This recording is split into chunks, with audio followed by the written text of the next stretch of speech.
Welcome to New Orleans Fanatic Fever. I'm John. I'm Josh.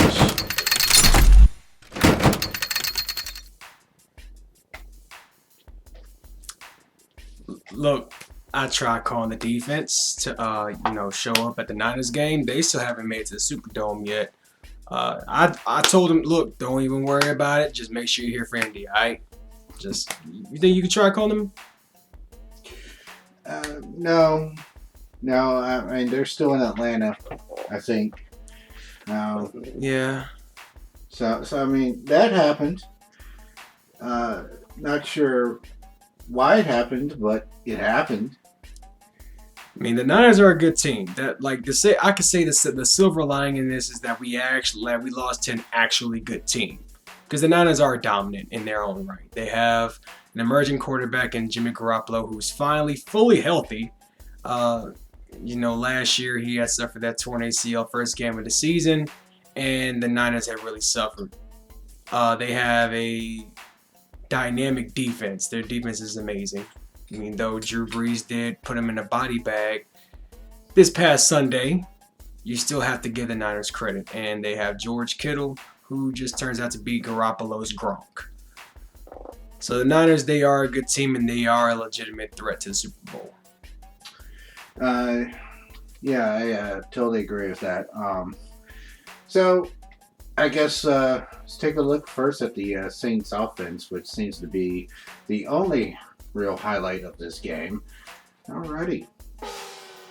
So Drew Brees had a day. 349 yards passing, 5 touchdowns, another rush touchdown, so 6 total on the day.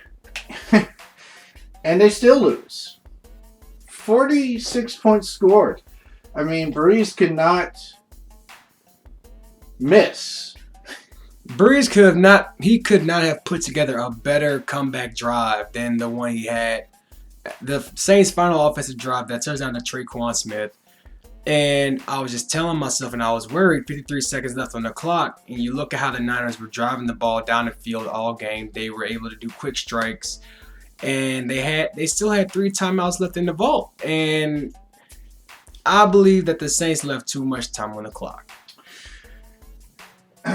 Yeah, that is a pretty good assessment. And when they scored, I was like, I actually got on Facebook and was like, oh, there's still 53 seconds left in this game. That's more than enough time for these 49ers to go down and score the winning whatever. Especially when you still have all 3 of your timeouts. And also this, what the hell was that? Going for 2 points after scoring your second touchdown. And Sean Payton's been getting a whole lot of grief about it all week, and he says driving him crazy. He even he went to like a Whole Foods market, and the guy that was the butcher that was cutting his meat was actually made him a sly comment. And so Sean Payton's been getting a lot of grief about it, but Sean Payton's reasoning was that the Saints were actually on the 1-yard line for the extra point, and he felt that his team could punch it in. But my thing is this: the Niners are a very talented team. They are not the type of team you want to get cute with. No. I mean, Breeze was phenomenal, but what's new? Yeah, he had kind of struggled in the last few games, but I have to attribute that in part to his hand injury. I did not believe he was 100% over that until yesterday almost. Not yesterday, Sunday. I don't know. Obviously, Michael Thomas was a monster in this game. Kamara does not look like himself. He hasn't looked like himself prior to getting injured. Latavius Murray was in a monster jam, and then all of a sudden, Sean Payton decides not to use him in the fourth quarter. Why? I don't know. You probably could have benefited from killing this, moving a little bit more methodically and killing some time. Because you were scored too quickly there. It was after the Michael Thomas touchdown. I was like, I did not celebrate that. I need to see the Saints defense make a stop when it matters. And they didn't. Then you had a Traquan Smith touchdown. Like, Smith had a decent game. I feel like we're seeing Smith play to his potential for the first time since last season. And Of course, Jared Cook was 2 for 2 for 2 touchdowns at 69 yards, and then the 49ers decided, hey, let's take him out of the game. You know,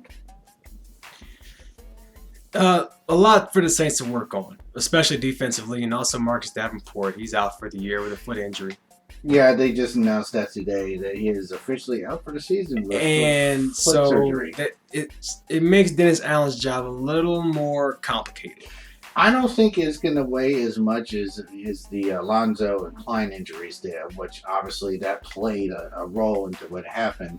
But because they're really deep on defensive line, so one or even two guys go down, with the exception of maybe Cam Jordan. He is the heart and soul of the defensive line, if not the entire offense or entire defense. I was about to catch it there.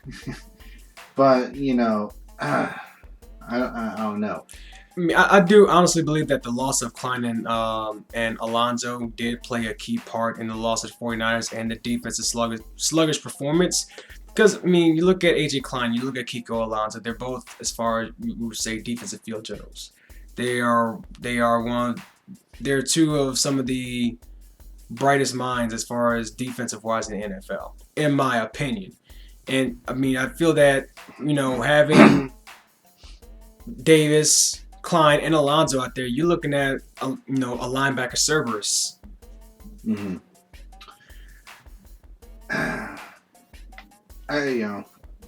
So let's take a look at the defense. They gave up 384 yards to Garoppolo through the air, 4 touchdowns, 1 interception, and 162 yards off of 24 carries. And the defense came away with 3 sacks, which is respectable, but considering everything else, who cares? Like, this defense looked totally opposite from the Thanksgiving game against Atlanta.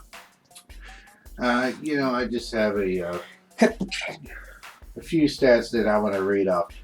The 162 yards, that's a season high on the ground. The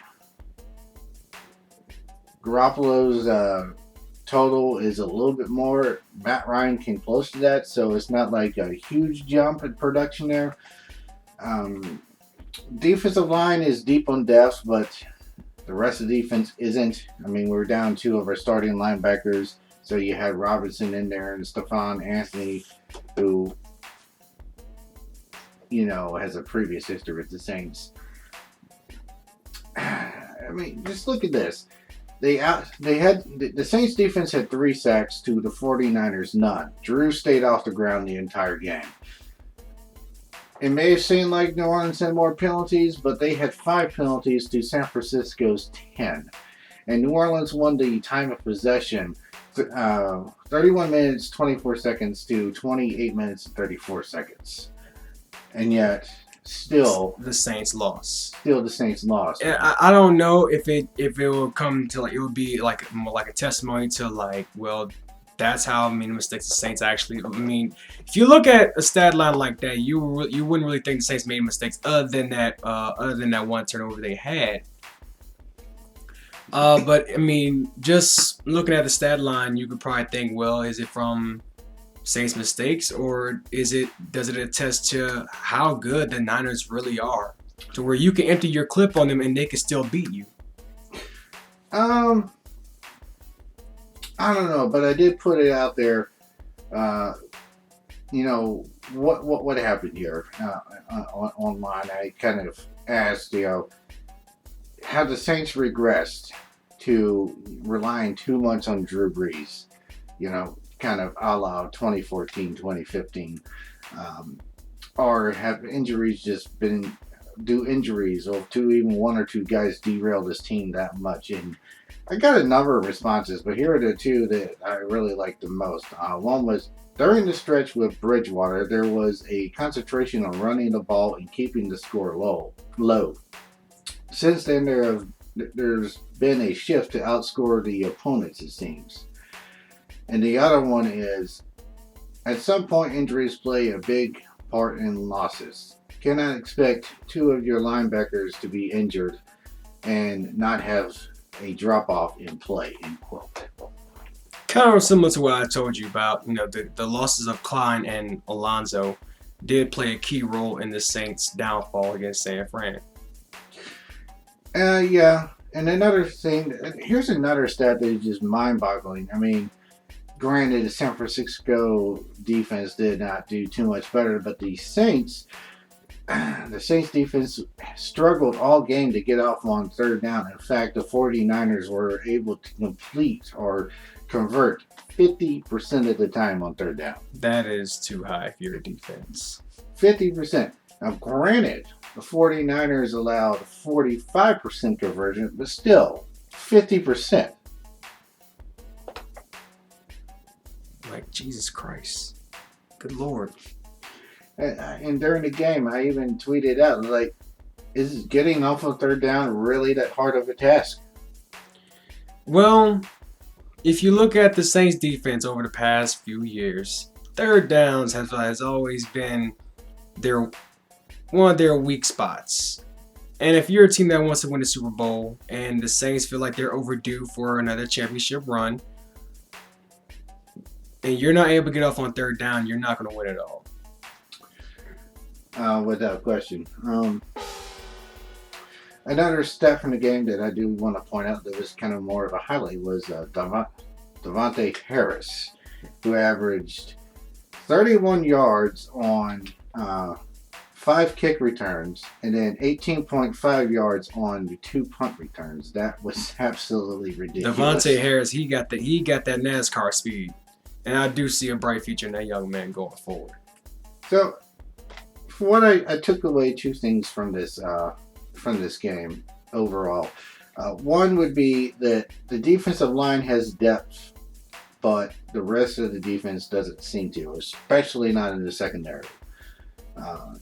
And also, apparently, our third and fourth string linebackers are not 100%, reliable either. Or certainly not every down linebackers like they were forced to be. And if this team can never show up and play together as one cohesive unit on both sides of the ball, as well as in special teams and return game, they will be unstoppable. Oh, because without a doubt. We've seen how the defense can operate, and today Sunday the offense looked like the Saints offense of old, and the return game with Harris is phenomenal. Obviously, Will Lutz is good as anybody, if not the best kicker in the NFL right now. Thomas Morstead, reliable as ever, 44 plus yards per punt. I mean, and we see, the defense, their pinnacle was I would say the Chicago game. I would say so. I mean, granted, Chicago has their offense has a lot more to be desired, but I would say that, I mean, honestly, in my opinion, obviously their pinnacle would be Jacksonville. I mean, they only gave up 6 points, and Gardner Minshew wasn't able to get anything going. I mean, granted, Jacksonville has a very undesirable offense, with the exception of Leonard Fournette. I believe he just eclipsed over 1,000 yards rushing. But I mean, I would say Jacksonville was probably their pinnacle. I mean, they kept the score low, they managed the game, and they kept the Jaguars out of the end zone. Yeah. Okay. So, Indianapolis Colts is next.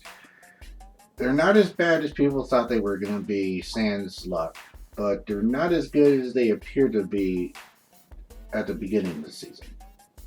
But I mean, the Colts can always give a team a run for their money, and the Colts in my opinion, the Colts are a dark horse team, and that's a team you cannot put anything past. And yes, they're coming to the Dome, right? Yeah, they're coming to the Dome, but I mean, if the Saints defense, the performance they put up against San Fran, if they bring that against Indy, I don't like our chances unless the offense stays consistent and scores every drive.